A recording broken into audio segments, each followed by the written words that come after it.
നമസ്കാരം. വടക്കൻ കേരളത്തിലെ വേറിട്ട കാഴ്ചകളുടെ വിസ്മയ ലോകത്തേക്ക് നേർക്കാഴ്ചയിലേക്ക് മാന്യ പ്രേക്ഷകർക്ക് സ്വാഗതം.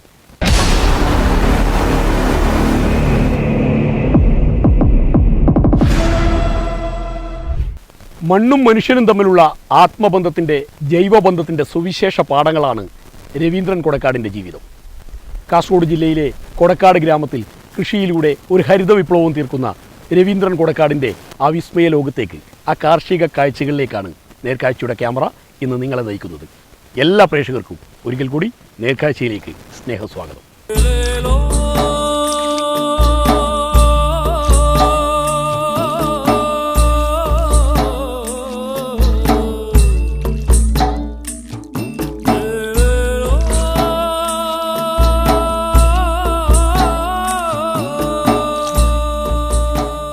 കൊടക്കാട് എന്ന കാർഷിക ഗ്രാമത്തിൽ ഒരു പാരമ്പര്യ കർഷക കുടുംബത്തിലാണ് രവീന്ദ്രൻ കൊടക്കാട് ജനിച്ചത്. കുട്ടിക്കാലം മുതലേ കാർഷിക വൃത്തിയിലേക്ക് ആകർഷിക്കപ്പെടാനിടയായ ആ സാഹചര്യത്തെക്കുറിച്ച്.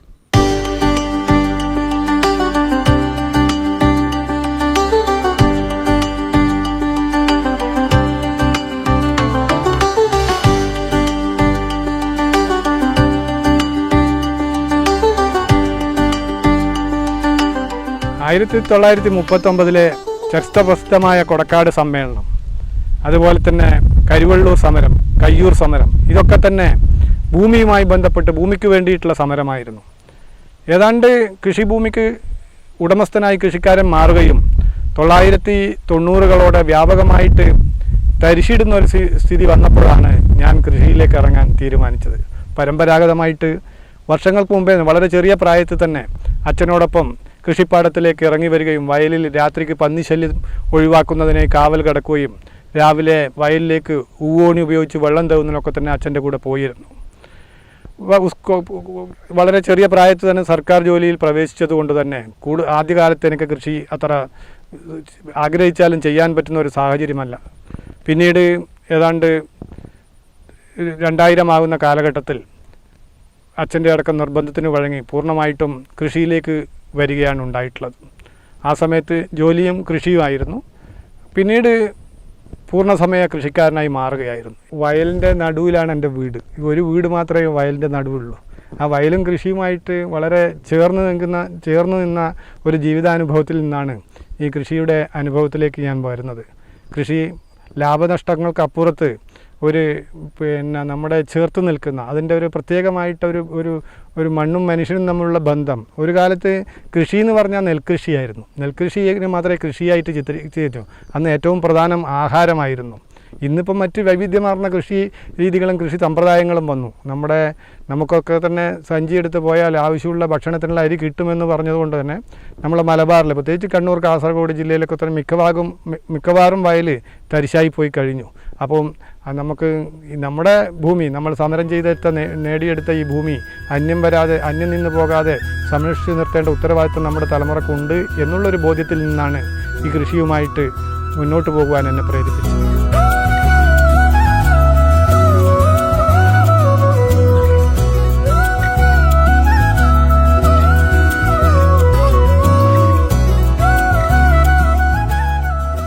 നെൽകൃഷി കൂടാതെ വിവിധ ഇനം ജൈവ വൈവിധ്യങ്ങളുടെ വിളഭൂമിയാണ് രവീന്ദ്രൻ കൊടക്കാടിൻ്റെ കൃഷിയിടം. തെങ്ങും കവുങ്ങും കാർഷികാടിസ്ഥാനത്തിൽ തന്നെ കൃഷി ചെയ്യുമ്പോൾ മറ്റ് പരമ്പരാഗതമായി ഈ പറമ്പിൽ നിറഞ്ഞു നിൽക്കുന്ന ഒരുപാട് വൃക്ഷങ്ങൾ, അതുപോലെ തന്നെ മാവും പിലാവും വൈവിധ്യങ്ങളുടെ മറ്റൊരു നിറച്ചാർത്ത് നൽകുന്നു. കവി പാടിയതുപോലെ മാവും പിലാവും പുളിയും കരിമ്പും തെങ്ങും ഫലം തിങ്ങും ഇളം കവുങ്ങും നിറഞ്ഞ ആ മനോഹര കാഴ്ചകളെക്കുറിച്ച്.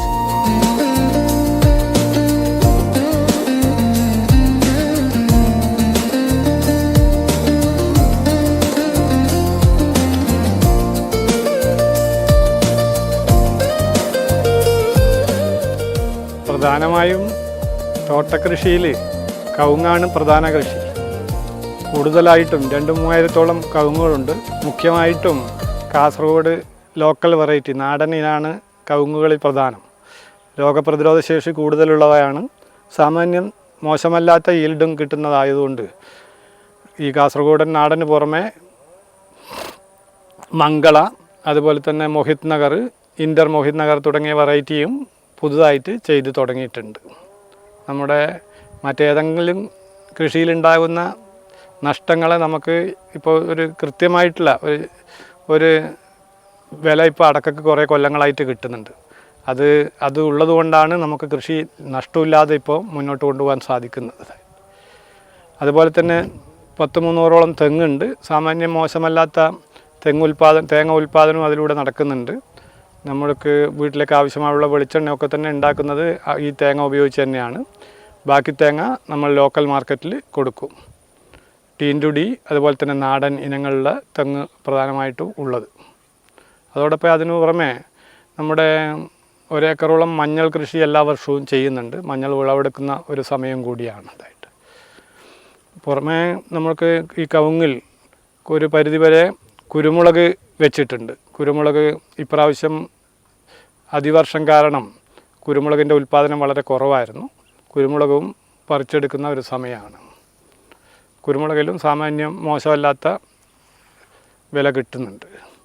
അതോടൊപ്പം തന്നെ ഈ പറമ്പുകളിൽ നേരത്തെ ഉണ്ടായിരുന്ന നാട്ടുമരങ്ങളെ അതുപോലെ സംരക്ഷിച്ചിട്ടുണ്ട്.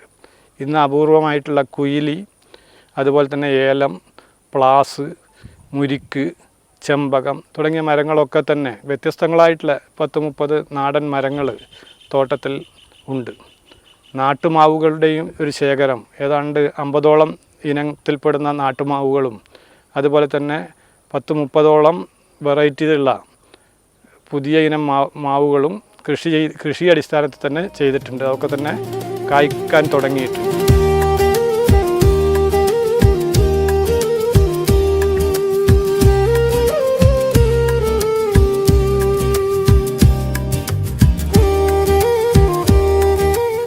കൃഷി ചെയ്തു വരുന്ന മാവുകൾ പ്രധാനമായിട്ടും കുറ്റ്യാട്ടൂർ, അതുപോലെ തന്നെ ഫറങ്കിലഡു, അൽഫോൺസ, കർപ്പൂരം തുടങ്ങിയിട്ടുള്ള ഏതാണ്ട് 11ഓളം വെറൈറ്റിയിലുള്ള മാവുകളും കൃഷി ചെയ്ത് വരുന്നുണ്ട്.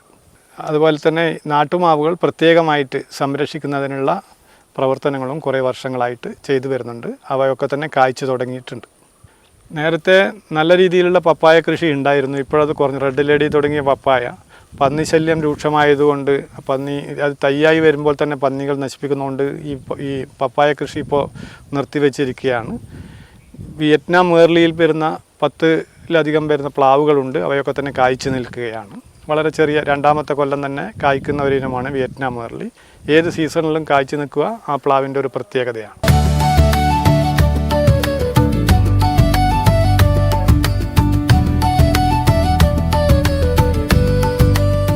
പുതിയ തലമുറയ്ക്ക് ഇന്നും വിസ്മയ കാഴ്ചയായി പരന്ന് വിരിഞ്ഞു നിൽക്കുന്ന കൊടക്കാടൻ പാടശേഖരത്തിൽ രവീന്ദ്രൻ കൊടക്കാട് ഏതൊക്കെ വിത്തിനങ്ങളാണ് കൃഷി ചെയ്യുന്നതെന്നറിയണ്ടേ? ഒപ്പം വിളവെടുപ്പിനെക്കുറിച്ചും അതിൻ്റെ വിപണനത്തെക്കുറിച്ചും അതിനുപയോഗിക്കുന്ന ജൈവവള പരിപാലനത്തെക്കുറിച്ചും.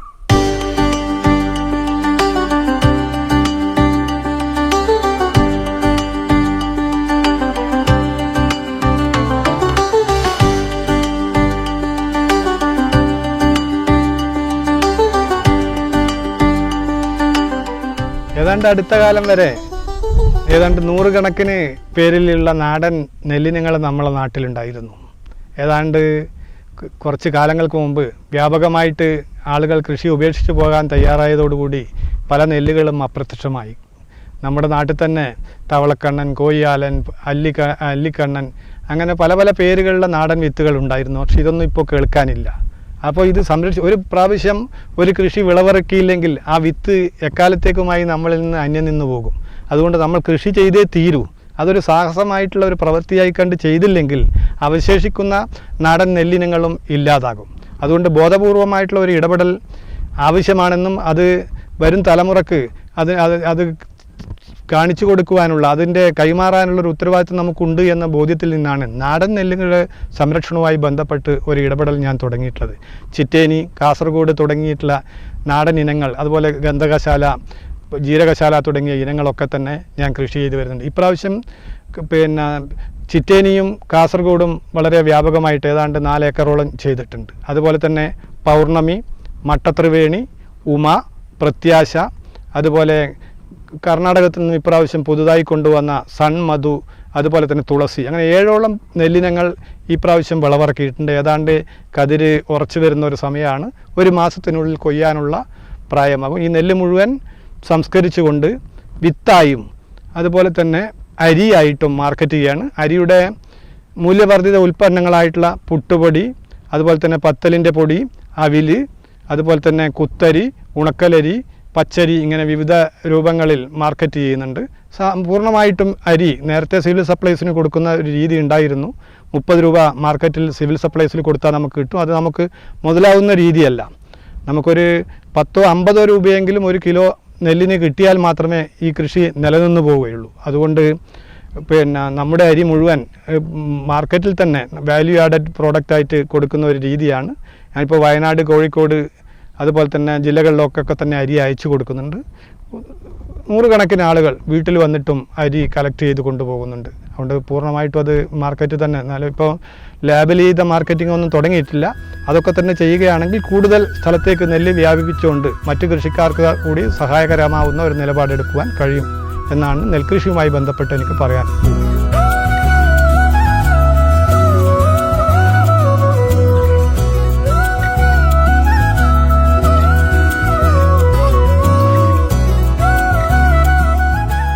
കൊടക്കാട് പാടശേഖരത്തിൽ നിന്ന് കൃഷി ചെയ്യുന്ന നെല്ലായതുകൊണ്ട് കൊടക്കാട് റൈസ് എന്ന പേരിലാണ് ഞാൻ അരി മാർക്കറ്റ് ചെയ്യുന്നത്.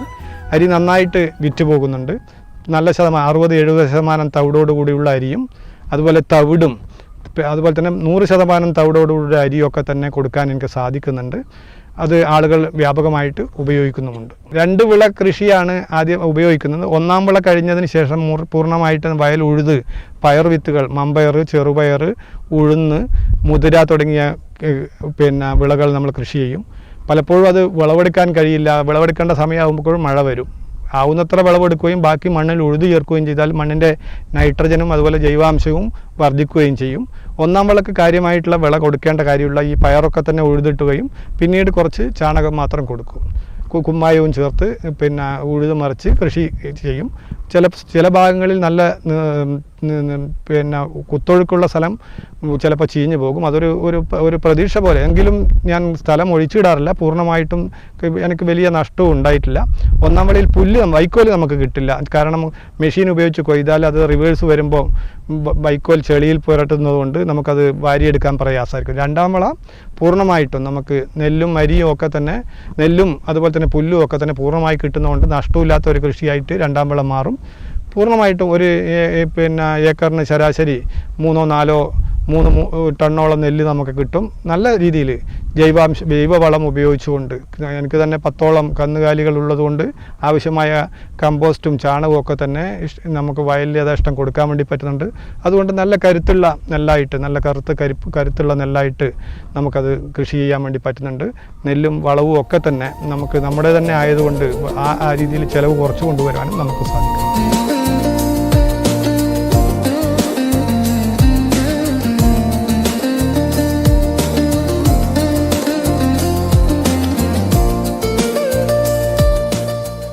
കടുത്ത വേനലിലും ഈ പാടശേഖരത്തിൽ നെൽകൃഷി വിളയുന്നത് എങ്ങനെയെന്ന് സ്വാഭാവികമായും ആർക്കും സംശയം തോന്നാം. കൊടക്കാട് പാടശേഖരത്തിലെ ജലസമൃദ്ധിയെക്കുറിച്ച്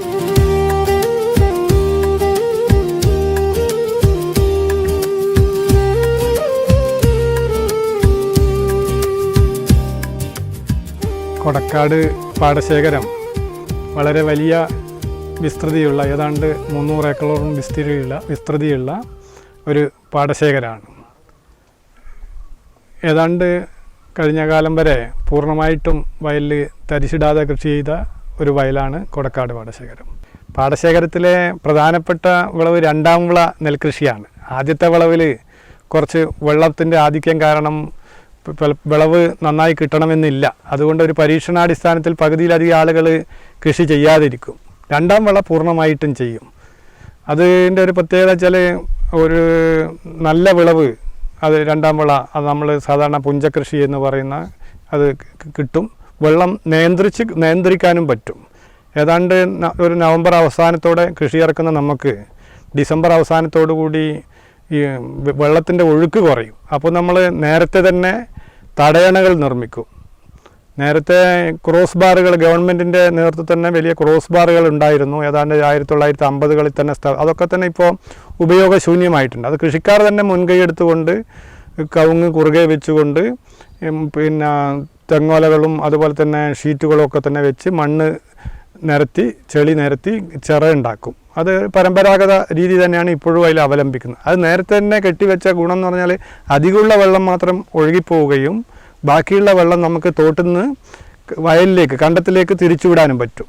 അപ്പോൾ വെള്ളം നമുക്ക് ഫലപ്രദമായിട്ട് വെള്ളം ലഭിക്കും. ആദ്യം തന്നെ ചിറ കെട്ടുന്നതുകൊണ്ട് ഏതാണ്ട് ഒരു ഫെബ്രുവരി അവസാനം വരെ കൃഷി കൊയ്ത്ത് അവസാനിക്കുന്നതിന് മുമ്പ് വരെ വെള്ളം നമുക്ക് നിലനിർത്താൻ വേണ്ടി പറ്റും.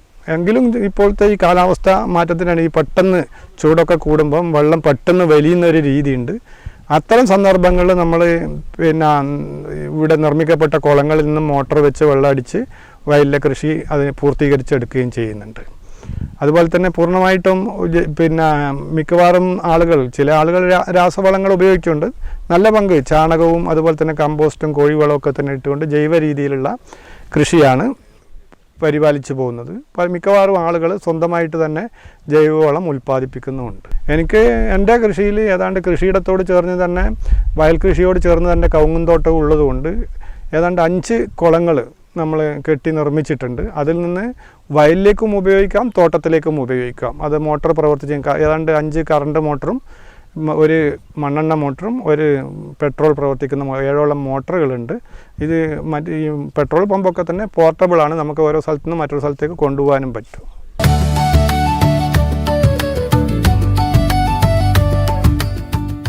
മികച്ചൊരു ക്ഷീരകർഷകൻ കൂടിയാണ് രവീന്ദ്രൻ കൊടക്കാട്. തൻ്റെ പശു വളർത്തൽ ഫാമിൽ 8ഓളം കാസർഗോഡൻ കുള്ളൻ പശുക്കളും HF വിഭാഗത്തിൽപ്പെട്ട പശുവും ജേഴ്സി വിഭാഗത്തിൽപ്പെട്ട പശുക്കളും ഇപ്പോഴുണ്ട്. പാലുൽപാദനത്തിനോടൊപ്പം ജൈവവള ഉൽപ്പാദനത്തിനും ഈ പശു വളർത്തൽ ഇദ്ദേഹത്തെ സഹായിക്കുന്നുണ്ട്. അതോടൊപ്പം തന്നെ മത്സ്യകൃഷി പ്രത്യേകം തയ്യാറാക്കിയ കുളങ്ങളിൽ വരാൽ മത്സ്യകൃഷിയും ഇപ്പോൾ രവീന്ദ്രൻ കൊടക്കാട് കഴിഞ്ഞ 1 വർഷമായി നടത്തി വരുന്നു. ഈ വിശേഷങ്ങളിലേക്ക്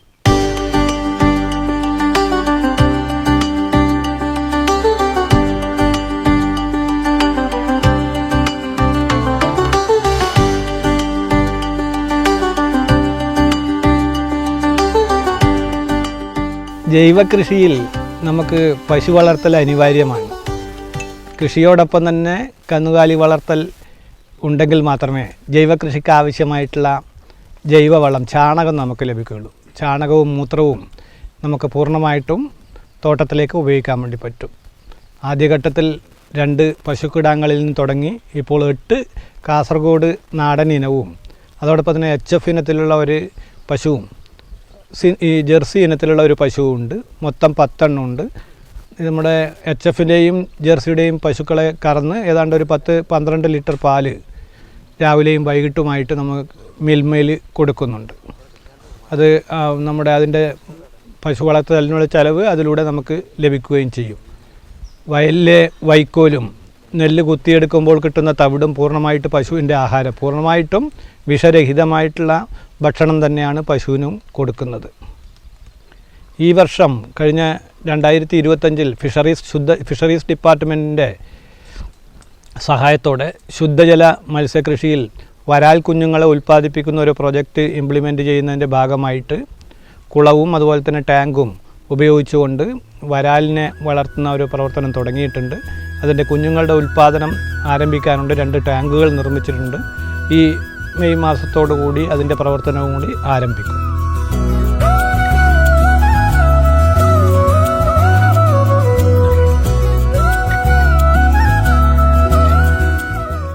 കൃഷിക്കാവശ്യമായ ജൈവവള ഉൽപ്പാദനവും വിത്തുൽപാദനവും രവീന്ദ്രൻ കൊടക്കാടിൻ്റെ കാർഷിക വൃത്തിയുടെ ഭാഗമായി നടക്കുന്ന പ്രക്രിയയാണ്.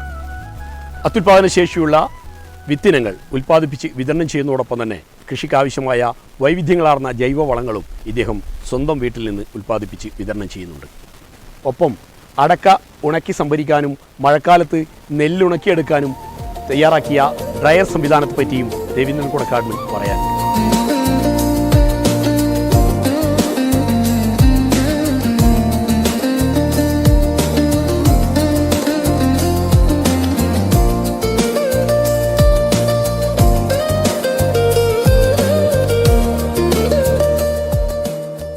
തോട്ടത്തിലേക്ക് ആവശ്യമായ മുഴുവൻ ജൈവവളവും സ്വന്തമായിട്ട് ഉൽപ്പാദിപ്പിക്കുന്നുണ്ട്.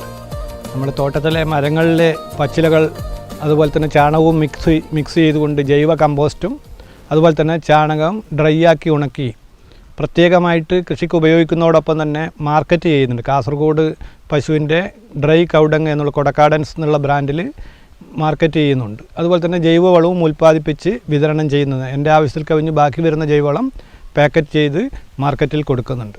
ഏറ്റവും പ്രധാനമായും ചെയ്യുന്നത് നമ്മുടെ നെല്ല്, വൈവിധ്യങ്ങളായിട്ടുള്ള നെല്ലുകൾ ഉൽപ്പാദിപ്പിക്കുന്നതുകൊണ്ട് അവയുടെ വിത്തിൻ്റെ വിതരണവും നടക്കുന്നുണ്ട്. ആദ്യമായിട്ട് കാസർഗോഡിൻ്റെ വിത്ത് കൊണ്ടുവന്നപ്പോൾ അത് വിളവ് ചെയ്ത് പരിശോധിച്ചതിന് ശേഷം കൃഷിക്കാർക്ക് ആ വിത്ത് ലഭ്യമാക്കുന്നു. വിത്ത് വിത്തിൻ്റെ ഒരു വലിയ പ്രശ്നമാണ് ഈ വിളവ് ഇറക്കുന്ന സമയത്ത് ആവശ്യമുള്ള വിത്ത് കിട്ടാനില്ല. ഞാൻ ഉൽപ്പാദിപ്പിക്കുന്ന എല്ലാ ഇനത്തിൻ്റെയും വിത്ത് വെയിലും മഞ്ഞും ഒക്കെ തന്നെ കൊള്ളിച്ചുകൊണ്ട് ശാസ്ത്രീയമായിട്ട് സംരക്ഷിച്ചുകൊണ്ട് തന്നെ വിത്ത് ഉൽപ്പാദിപ്പിക്കും. മുളക്കാത്തൊരു പ്രശ്നമൊന്നും ഉണ്ടാവില്ല. പൂർണ്ണമായിട്ടും ആളുകൾക്ക് വിശ്വസിച്ച് ആ വിത്ത് വാങ്ങി ഉപയോഗിക്കാവുന്നതാണ്. പൂർണ്ണമായിട്ടും കഴിഞ്ഞ വർഷം 5 ടണ്ണോളം വിത്ത് വിവിധ ഏജൻസികൾക്ക് ഞാൻ കൊടുത്തിട്ടുണ്ട്. ഇപ്രാവശ്യവും ഞാറ്റടിയും വിത്തും ഒരു ഘട്ടത്തിൽ 40 ഏക്കർ നടുന്നതിനുള്ള ഞാറ്റടി ഉൽപ്പാദിപ്പിച്ച് കൃഷിക്കാർക്ക് ലഭ്യമായിട്ടുണ്ട്. അത് കൃഷിക്കാർക്ക് വലിയ സഹായമാണ്. ഞാറ് ലഭ്യമല്ല എന്നുള്ളതിൻ്റെ പേരിൽ കൃഷി ഇറക്കാൻ മടിച്ചു നിൽക്കുന്ന ആളുകൾക്ക് ഞാറും പണിക്കാറും ഒക്കെ റെഡി, നിങ്ങൾക്ക് നടാം എന്ന് പറയുന്ന ഒരു ഉത്തരവാദിത്തം കൊടുക്കുമ്പോൾ പല ആളുകളും മാറി നിന്ന പല ആളുകളും കാർഷിക രംഗത്തേക്ക് വരുന്ന അനുഭവം കൂടി ഉണ്ടായിട്ടുണ്ട്. കവുങ്ങ് കൃഷിയിലൂടെ മറ്റ് കൃഷിക്ക് ആവശ്യമായിട്ടുള്ള സാമ്പത്തിക വരുമാനം നമുക്ക് ഉണ്ടാകുന്നത് അടക്കയിലൂടെയാണ്, കവുങ്ങ് കൃഷിയിലൂടെയാണ്. ഒരു സുസ്ഥിരമായിട്ടുള്ള ഒരു വില കുറേ വർഷങ്ങളായിട്ട് 5-10 കൊല്ലങ്ങളായിട്ട് അടക്കയ്ക്കുണ്ട്. അടക്ക പൂർണ്ണമായിട്ടും ഉണക്കിയെടുത്ത് ഉലിച്ചെടുത്ത് കൊട്ടടക്കയായിട്ട് ഉലിച്ചെടുത്ത് ക്യാംകോയിലും അതുപോലെ തന്നെ മറ്റ് ഏജൻസികൾക്കും കൊടുത്താണ് ഓരോ കൊല്ലവും അടക്കയുടെ വിപണനം നടക്കുന്നത്. അടക്ക ഉണക്കുന്നതിന് കൃഷി വകുപ്പിൻ്റെ സഹായത്തോടെ ഒരു സോളാർ ഡ്രയർ, വലിയൊരു ഡ്രയർ സ്ഥാപിച്ചിട്ടുണ്ട്. അപ്പോൾ മഴയും വെയിലും ഒന്നും കൂസാതെ തന്നെ അടക്ക നമുക്ക് ഉണക്കിയെടുക്കാൻ വേണ്ടി പറ്റും. ഇപ്പോൾ നമുക്ക് 1-ാം വിളയൊക്കെ തന്നെ നെൽകൃഷി ചെയ്താൽ കൊയ്യുന്ന സമയത്ത് കന്നിമാസത്തിൽ ഇടയ്ക്കിടെ മഴയുണ്ടാകുമ്പോൾ ഈ നെല്ലും പുല്ലും ഒക്കെ തന്നെ നനഞ്ഞിരിക്കും. 1-2 മണിക്കൂർ വെയിൽ കിട്ടിയാൽ ഡ്രയറിൻ്റെ അകത്ത് ഇട്ട് കഴിഞ്ഞാൽ ഈ വെള്ളം മുഴുവൻ ആറ്റി കിട്ടും. അപ്പോൾ നമുക്ക് ആ നെല്ല് പൂർണ്ണമായിട്ട്, സാധാരണ 1-ാം വിളയുടെ പ്രശ്നം അത് നനഞ്ഞു പോയി കഴിഞ്ഞാൽ അത് കെട്ടുപോകുന്ന ഒരവസ്ഥയുണ്ട്. അത് ഒഴിവാക്കാൻ ഈ ഡ്രയറിന് വലിയ ഉപകാരമായി.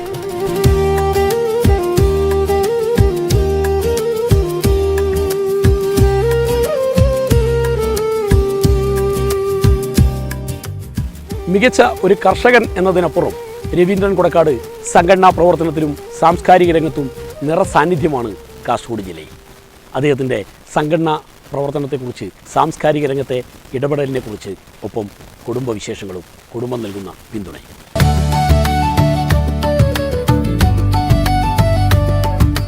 കാർഷിക രംഗത്തേക്ക് വരുന്നതിന് മുമ്പ് ഞാൻ നേരത്തെ തന്നെ എൻ്റെ പ്രവർത്തനം കേന്ദ്രീകരിച്ചിരുന്നത് സാംസ്കാരിക രംഗത്തും ട്രേഡ് യൂണിയൻ പ്രവർത്തന മേഖലയിലുമാണ്. ആദ്യഘട്ടത്തിൽ തന്നെ കേന്ദ്ര ഗവൺമെൻറ് ജീവനക്കാരുടെ, പ്രത്യേകിച്ച് കമ്പിത്തപ്പാൽ ജീവനക്കാരുടെ ട്രേഡ് യൂണിയൻ പ്രസ്ഥാനമായ NFPTയുടെ ഏകോപന സമിതി കൺവീനർ, പിന്നീട് 2000-ന് ശേഷം BSNL രൂപീകൃതമായപ്പോൾ BSNL സംഘടനയുടെ ജില്ലാ അസിസ്റ്റൻറ്റ് സെക്രട്ടറി, ജില്ലാ പ്രസിഡൻറ്റ്, ജില്ലാ സെക്രട്ടറി എന്നുള്ള രീതിയിൽ ദീർഘകാലം പ്രവർത്തിച്ചിരുന്നു. അതേ കാലയളവിൽ തന്നെ പുരോഗമന കലാസാഹിത്യ സംഘത്തിൻ്റെ സംസ്ഥാന കമ്മിറ്റി അംഗം, വളരെ ചെറിയ പ്രായത്തിൽ തന്നെ സംസ്ഥാന കമ്മിറ്റി അംഗം, ദീർഘകാലം ജില്ലാ സെക്രട്ടറി, ഇടക്കാലത്ത് ഒരു ടേം കഴിഞ്ഞാൽ വീണ്ടും ഈ കാലഘട്ടത്തിലും പുകാസയുടെ ജില്ലാ സെക്രട്ടറിയായി പ്രവർത്തിക്കുകയാണ്. ഒട്ടേറെ പ്രവർത്തനങ്ങൾ ഈ കാലയളവിൽ ഏറ്റെടുത്ത് നടത്തുവാൻ സാധിച്ചിട്ടുണ്ട്. ശ്രദ്ധേയമായിട്ടുള്ള ഒരു ഇടപെടൽ, ആദ്യത്തെ ലോക്സഭാ തെരഞ്ഞെടുപ്പിൽ T. ഗോവിന്ദൻ ആദ്യമായി മത്സരിച്ചപ്പോൾ സന്തോഷ് ഏച്ചിക്കാനൻ നായകനായിട്ട് പടവുകൾ എന്നുള്ള ഒരു ഷോർട്ട് ഫിലിം, അത് കേരളത്തിൽ ഒരു സിനിമാ പ്രവർത്തന രംഗത്ത് ഇലക്ഷനുമായി ബന്ധപ്പെട്ട് ആദ്യത്തെ ഒരു പ്രവർത്തനമായിരുന്നു അത്. അന്ന് ഫിലിമിലാണ് ഷൂട്ട് ചെയ്യേണ്ടത്. നമ്മൾ ബഷീർ കാഞ്ഞങ്ങാട് സംവിധാനം ചെയ്ത് നീലേശ്വരം ശ്രീധരേട്ടനും ഒക്കെ തന്നെ അഭിനയിച്ച സന്തോഷ് ഏച്ചിക്കാനായിരുന്നു അതിലെ നായകൻ, ഒരു ഷോർട്ട് ഫിലിം. അത് പിന്നീട് ഒരു ഘട്ടത്തിൽ ജില്ലയിലെ ഫിലിം സൊസൈറ്റി പ്രവർത്തനത്തിൻ്റെ കോർഡിനേഷൻ കൺവീനർ, ജില്ലാ കൺവീനർ എന്നുള്ള രീതിയിൽ എല്ലാ ഗ്രാമങ്ങളിലും ഫിലിം സൊസൈറ്റി രൂപീകരിക്കുകയും അതിൻ്റെ പ്രവർത്തനത്തിൻ്റെ ഒരു ഘട്ടത്തിൽ AKGയുടെ സിനിമ, ഷാജി N. കരുണുമായിട്ടുള്ള സൗഹൃദത്തിൻ്റെ ഭാഗമായിട്ട് AKG സിനിമ നിർമ്മിക്കുന്നതിന് നേതൃത്വം നൽകുവാനും സാധിച്ചിട്ടുണ്ട്. തുടർന്ന് അങ്ങോട്ടുള്ള ഒരു കാലത്തിൽ 5 കൊല്ലത്തോളം സാംസ്കാരിക പ്രവർത്തക ക്ഷേമനിധി ബോർഡിൻ്റെ ഡയറക്ടർ എന്നുള്ള രീതിയിൽ ഒരുപാട് ആളുകൾക്ക് പെൻഷൻ അടക്കമുള്ള കാര്യങ്ങൾ ലഭിക്കുന്നതിന് ഇടപെടാനുള്ള ഒരു പ്രവർത്തനത്തിന് നേതൃത്വം നൽകുവാനും എനിക്ക് സാധിച്ചിട്ടുണ്ട്. സാംസ്കാരിക പ്രവർത്തനം വളരെ ചെറിയ പ്രായത്തിൽ തന്നെ, പ്രത്യേകിച്ച് സർവീസ് സംഘടനാ രംഗത്ത് പ്രവർത്തിക്കുന്ന ഒരാൾക്ക് ചേർന്ന് പ്രവർത്തിക്കാൻ പറ്റുന്ന ഒരു മേഖല എന്നുള്ള രീതിയിൽ പുരോഗമന കലാസാഹിത്യ സംഘത്തിൻ്റെയും കാസർഗോഡ് KG ബോസ് ലൈബ്രറി തുടങ്ങിയിട്ടുള്ള സ്ഥാപനങ്ങളുടെയും നേതൃത്വത്തിൽ പ്രവർത്തിക്കുവാനും കഴിഞ്ഞിട്ടുണ്ട്.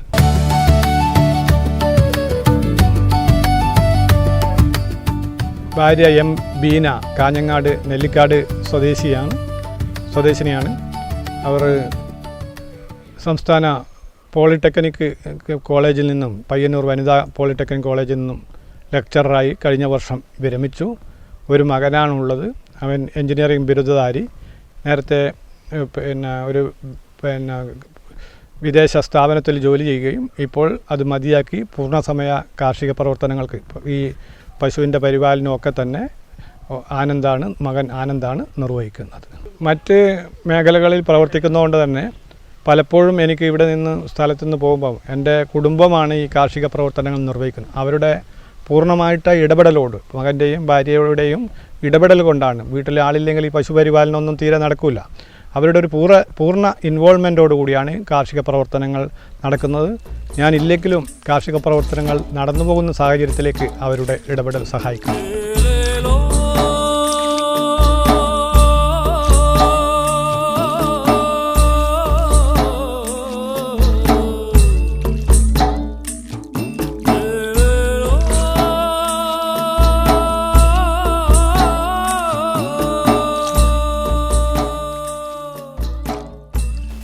സ്നേഹിച്ചാൽ ഒരിക്കലും ചതിക്കാത്ത പ്രിയ കൂട്ടുകാരനാണ് രവീന്ദ്രൻ കൊടക്കാടിന് മണ്ണ്. ആ മണ്ണിനെ സ്നേഹിച്ച, കാർഷിക വൃത്തിയെ ഉപാസിച്ച രവീന്ദ്രൻ കൊടക്കാടിൻ്റെ കാർഷിക വിശേഷങ്ങളിലേക്കാണ് നേർക്കാഴ്ചയുടെ ക്യാമറ ഇന്ന് നിങ്ങളെ നയിച്ചത്.